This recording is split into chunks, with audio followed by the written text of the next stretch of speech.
Hi sweet friends, welcome to my channel. I am going to be continuing my video from last week. Which was all about how you can go from drowning as a special needs parent to possibly thriving as a special needs parent. Or as we would like to say, just swimming. Swimming would be nice. We don't necessarily have to thrive. We just need to swim and not be drowning. So if you did not catch the one from last week, I will post it down below.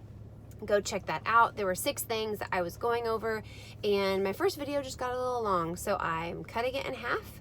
That is why I'm in the exact same attire that I was last week, but you probably didn't notice that, but I gotta say it because I feel self-conscious about it. But if you are new around here, my name is Heather Sweetman. I am here on YouTube making the videos that I wish I had had when I first started my special needs journey. I am a mama of 4, and my youngest has quadriplegic spastic cerebral palsy. She is in a wheelchair full-time. She uses a talker to talk. She does have a few words, but we are very much inundated in the special needs world, the life of the therapy life, physical, PT, OT, speech.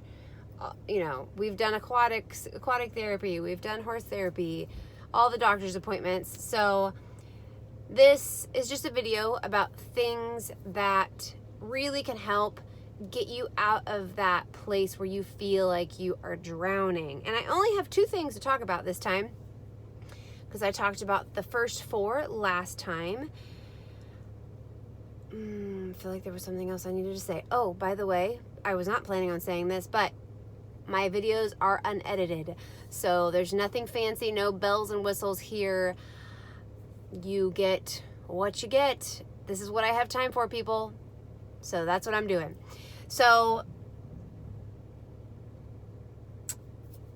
lost my train of thought. So if you get unedited, you also get the weird pauses, and you can't edit out the ums and ahs. All right, so yes, if you go back and watch that other video, again, these are things I wish I would have known before, like at the beginning of my special needs journey. But so this is, hopefully will be a shorter video. My fifth thing to really give yourself to go from that place of drowning to feel like, okay, at least I have my head above water, possibly swimming, possibly going somewhere. I mean, I feel like I don't know if you have felt like this, but I think for years I felt like I was either drowning or treading water. And there's nothing like a good diagnosis to just bring everything to a screeching halt and for life to just feel like it is on hold, possibly for the rest of your life. So if I can give you any feeling of moving out of that just a little bit, even if it's just taking 5 minutes for yourself, then I would have given you a head start to where I was. I'm not a person who knows. The 2 hardest questions for me to answer are, what do you need and what do you want? I don't know. I don't know the answer to those questions. I'm getting better. I've been working on this I think I became aware that these were my 2 hardest questions probably about 5 years ago. I've been working on it. This is not part of what I was going to say, but one of my greatest, maybe this is also a question. This is, okay, bonus. If you're a person like me and you don't know what you need or want, you probably have a friend or a family member who's really good at articulating and doesn't feel bad about saying what they need or what they want. And ask them, what would you need or what would you want if you were me? So that was a bonus one. Okay, number 5 is make time for your other family members. If you have other kids, with your spouse, with your parents, if you're close with your other family members, but I would say priority is your other children and your spouse. So this is something that is really hard to do, I think, because if you are a parent of a special needs child, often if they have a more severe diagnosis, what they require is so much of your time, of your thought life, of your resources, and it can be hard to turn that off. And you can also feel like you're doing something wrong if you're ignoring them. And this kind of goes back to what I was talking about before, putting on your own air mask before you help somebody else, is when you spend time with your children, your other children, when you spend time with your spouse, that is another form of putting on your air mask. Because if those relationships fall apart, it's devastating no matter what. But obviously your family is also your direct support system for your child with special needs. And I said this in my last video, when I just want to be aware and honor all of the parents out there who are doing this as a single parent, who do not have any help. I see you. I want to commend you. I want to honor you. I have found the special needs life incredibly challenging with a husband who wants or does actively help, with kids who want to be involved. So I know that's not everyone's circumstances, and I see you, God sees you, and God can provide everything that you need. So that is I just want to be aware of that. So make time for other family members. Ways that we have done this is, we don't have family in town, but my parents will from time to time take our youngest kiddo for the weekend, or for 4 or 5 days, and we have set that time aside to spend with our older kids. And we don't have a lot of money. We don't do lots of fancy things. Maybe we'll go out to eat one time, but we go for walks. We live in Chicago, so we'll go downtown and walk around. We find things to do that are really cheap or free. We play games. We throw a frisbee. If you know our family, you know that we like to throw a frisbee.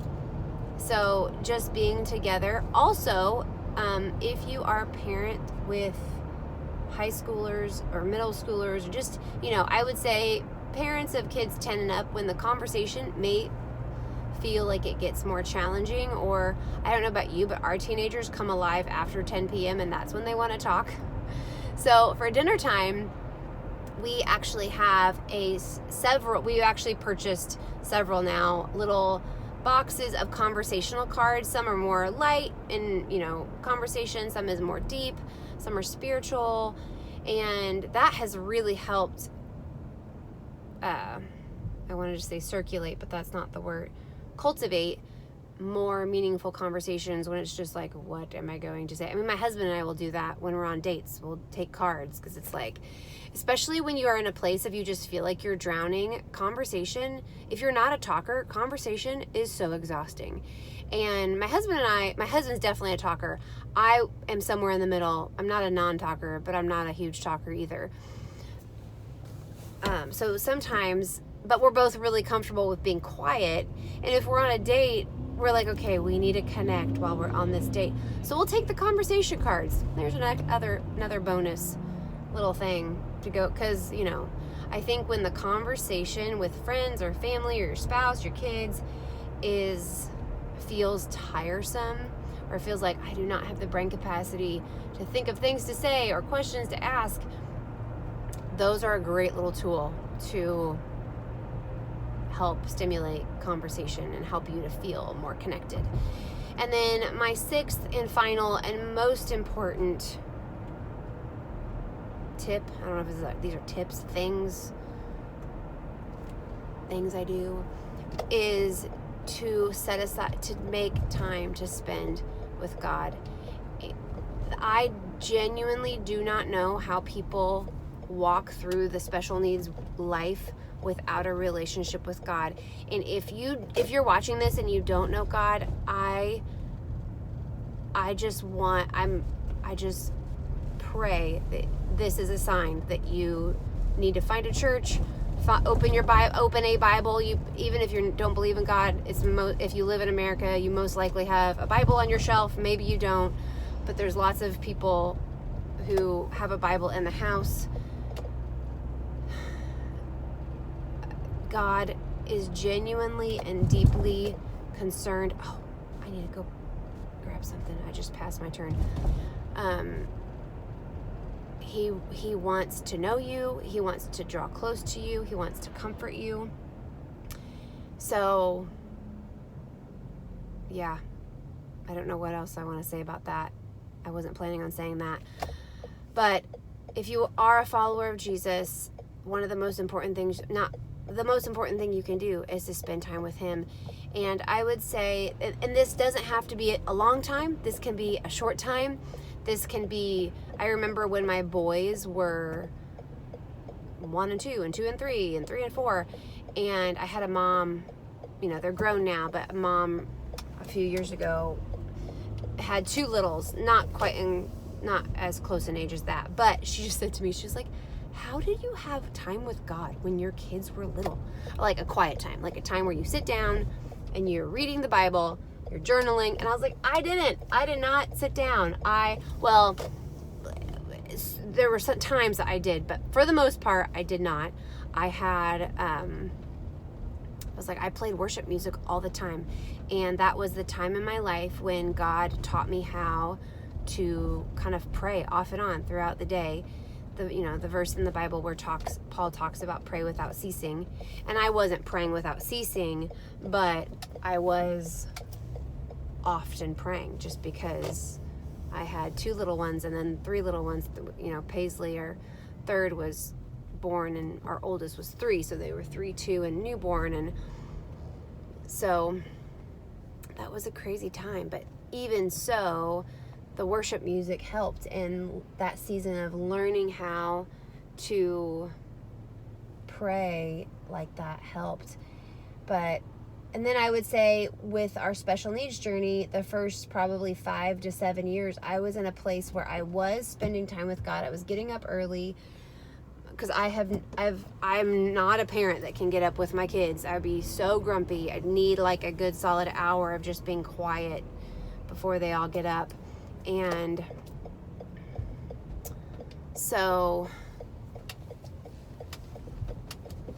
I think I'm gonna have to stop this video. Hold on, I gotta do something real quick. Maybe I have time. What was I saying? So, and there were years in my special needs journey, I was making time for God, and it just did not feel like it was doing anything. And then I would say, and I was getting really angry with that. And like, God, I'm making time for you. I do not feel any different. I still feel like I'm drowning. I still feel like I, just can't do anything. And so, but I remember there was a day that came when it was like what I had been doing for 5 years finally clicked. And it was such a gift. And it was like the truth that I had been living with, reading, listening to, finally just came to life. And it was I'm still so grateful for that moment of God bringing to life what felt like never would. And his words are life. His words are life-giving. We need his words. We need to be in his word. And so even if it's just, there is what's that devotional? Oh, Jesus Calling it's a devotional, has a very, very short devotional, like 2 sentences and maybe 1 or 2 verses to look up. If that is all you do, that is an amazing tool.